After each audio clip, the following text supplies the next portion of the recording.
난사판 시대 진정한 진보 정신이 무엇인가를 탐색하는 이원복 진보TV입니다.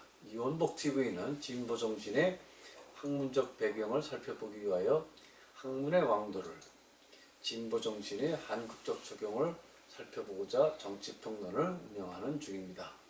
시청자 여러분들의 많은 구독과 좋아요, 응원 댓글 3종 세트 꼭 부탁을 드리겠습니다. 이 땅에 적지 않은 젊은 사람들에게 주체 사상은 많은 영향을 미쳤습니다. 누구에게는 새로운 신으로, 누구에게는 평범한 인간 중심 철학으로, 누구에게는 사이비 종교 교리로 주체 사상은 받아들여졌습니다. 이 땅에는 한때 이 책을 읽었다는 것만으로 용공분자로 취급되던 시대가 있었습니다. 불온소적 제1호로 관제화되어 내려오니까 오히려 그 관제에 비판적인 사람들에게는 거꾸로 신성시되는 부작용도 일어나는 것이었습니다. 이 저서는 코페르니쿠스나 갈릴레오 같은 것이 아닐까 하는 그런 신비감이 이 저서 책장 위에 들씌워져 버렸다 하는 얘기입니다. 이래서 주사파는 전혀 터무니없는 상황에서 진보라는 월계관을 쓰는 것이었습니다. 주사파는 브루노가 지동서를 외치다 불에 타 죽었듯이 진리를 외치다 순교하는 사람들처럼 급속히 순교자화 되어버리는 것이었습니다. 참으로 어처구니 없는 드라마가 아닐 수 없습니다. 주사파가 득세하는 데에는 그 반대의 숙주, 군부 파쇼 체제가 있었다고 하는 것은 철저히 무시되고 있었습니다. 주사파는 군부 파쇼를 숙주 삼아서 마음껏 성장할 수 있었습니다. 독립군이라고 하면 뭐든 용서하듯이 주사파들의 실천 이상에서는 특권과 같은 순교자 의식이 있었다 하는 것입니다.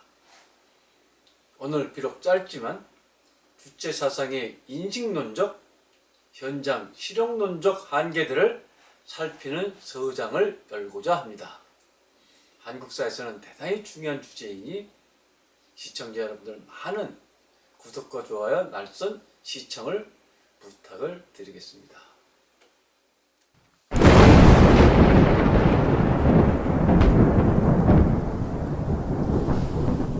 주체 사상은 막스 레닌주의처럼 김일성주의를 일컫는 말입니다. 이후 그의 아들인 김정일이가 끼어들어 2012년도부터는 김일성, 김정일주의라 불리웁니다. 주체 사상의 핵심은 사상으로서의 인식론이 있고 실존론으로서의 혁명론, 수령론, 해방론이 있다고 보면 되겠습니다. 이들이 세상을 어떻게 보고 있는지의 핵심이 다 이 안에 있다 하는 이야기입니다. 제일 먼저 인간 중심의 인식론을 살펴보겠습니다. 사람이 모든 것의 주인이라는 명제는 중세 이후의 인본주의의 사조를 반영하는 것으로서 상당한 설득력이 있다고 평가할 수 있겠습니다. 하나님을 얘기하지만 그 내막을 들여다보면 결국 하나님을 얘기하는 사람들이라고 할 수 있겠습니다. 모든 언명의 중심에 사람이 있다고 하는 인식은 근현대 철학 정신을 반영하는 것이어서 당연한 호응이 예상된다 하겠습니다. 이러다 보니 고정틀, 고정관념을 갖고 있는 야외주의와는 기초에서부터 대립된다 볼 수 있겠습니다. 사람이 중심인데 문제는 사람이 한두 주의로 규정되기 어렵다는 게 문제의 핵심이겠습니다. 사람의 사상은 워낙 천차만별이고 개성들이 강해서 어떠한 사상이 어떤 사상보다 우위다 하기도 어렵고 강제로 승복해라 하기도 어려운 것이 인간들의 사념의 세계일 것입니다. 인간이 중심이다 하는 것은 설득력을 갖지만 어느 인간이 중심이다, 어느 사상을 따르라 하는 것은 무리한 일이다 하는 이야기입니다. 따라서 이러한 사념의 시장에 상품 전시하듯 김일성주의도 진열대에 올려놓고 많은 사람들의 선택을 기다렸어야 한다는 이야기입니다. 많은 사람들이 선택하면 선택한 만큼의 로열티만 가져가면 된다는 이야기입니다. 그러나 주체 사상과 북한 체제는 그렇게 하질 않았습니다. 이 문제가 그의 실천론이 그의 인식론을 배신하고 있다는 비판이 제기된 가장 큰 쟁점일 것이었습니다. 사상의 시장에 내어놓으라는 이야기는 그의 인식론대로 민주주의의 충실하라 하는 비판으로 이어집니다. 그렇게 자신이 있으면 인민들에게 당당하게 제대로 된 선거를 통해 집권을 했었어야 한다는 것입니다. 국민들에게 공정한 경기장에서 주체 사상과 그 방법론을 내어놓고 제대로 된 투표로 선택받고 제대로 된 정당과 의회를 통해 수정되어 가면서 진화의 과정을 겪어나갔다면 그들이 바둑도 훨씬 세련되고 놀라운 진화가 일어났을 것이란 얘기를 하는 것입니다. 아마도 전 세계로 얼마든지 뻗어나갈 수도 있었을 것입니다. 민주주의를 하지 않는 사회주의는 사회주의에서도 퇴출되어야 할 악성 종역이라는 비판이 최근에야 세계사적으로 나타나고 있듯이, 그러나 김일성, 김정일주의는 막스 레닌주의보다도 더 보수적으로 1인 수령 지도자 체제, 즉 종교주의적 독재 체제로 일관함으로써 주체 사상을 세운 목적이 고작 김일성교 하자는 얘기냐로 급속히 퇴락하는 것이었습니다. 모세와 예수, 무함마드와 같은 반열에 오르겠다는 느낌으로 김일성 우상화의 작업이 진행됐음은 잘 아는 일입니다. 그 시대 사람들에게는 통할 수 있는 시나리오였을 것입니다.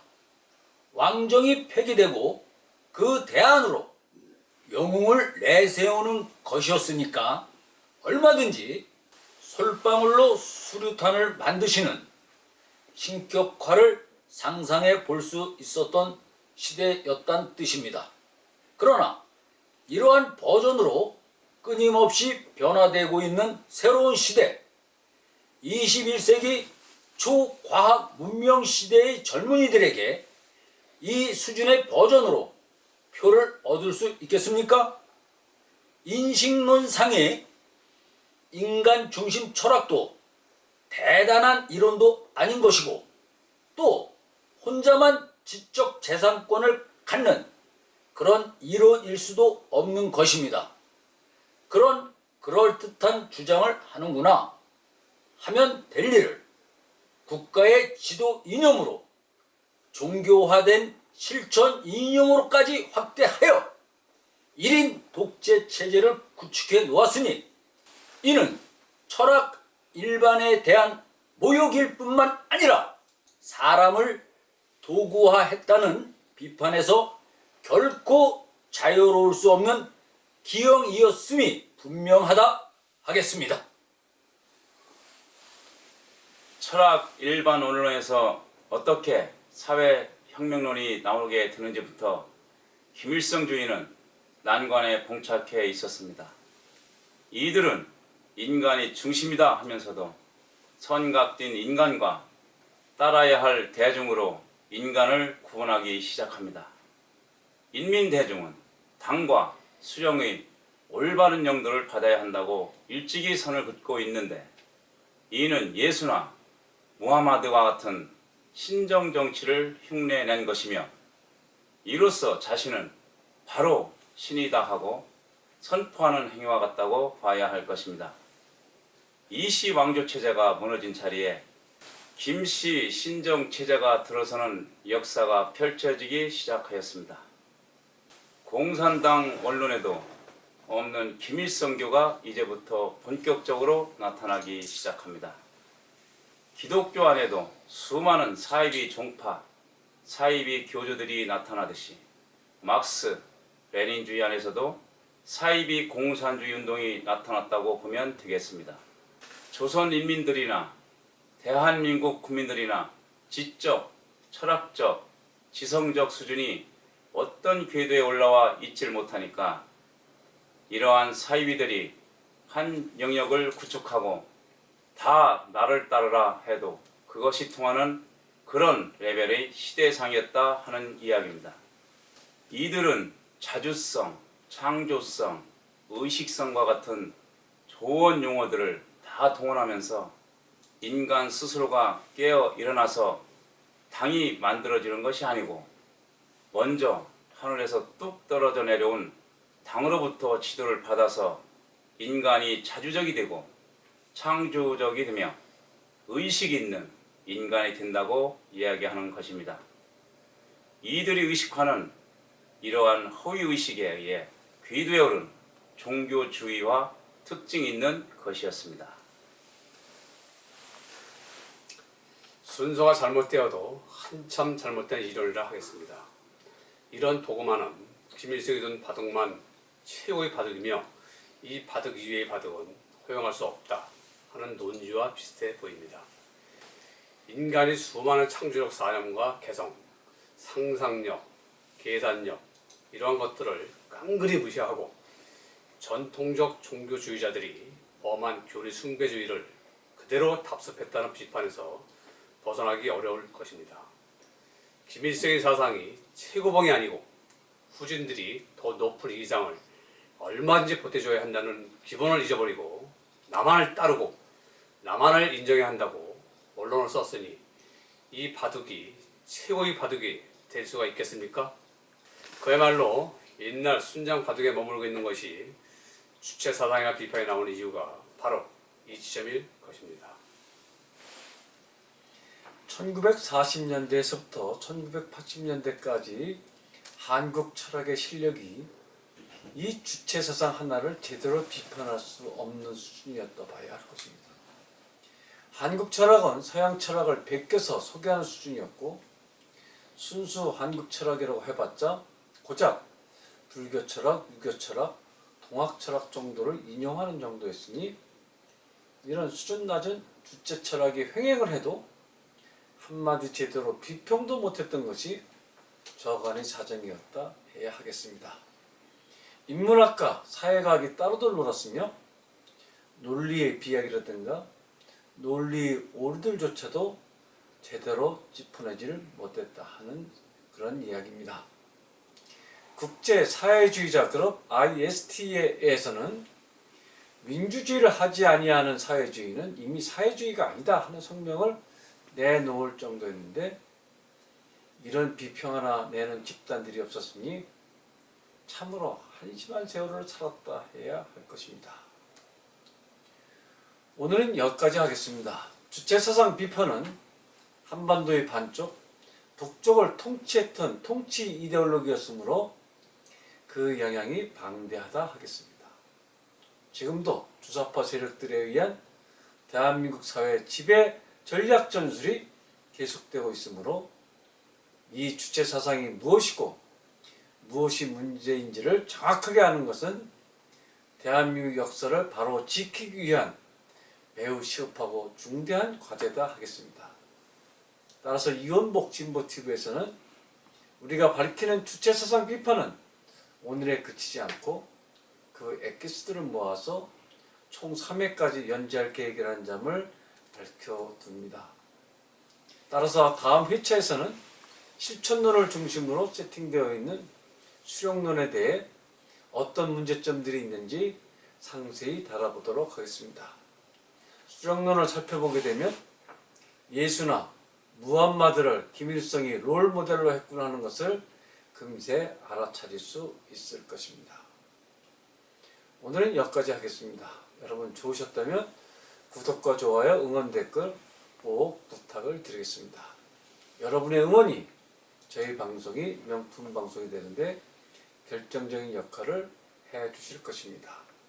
감사합니다. 그럼 다음 시간에 다시 만나 뵙도록 하겠습니다. 안녕히 계십시오.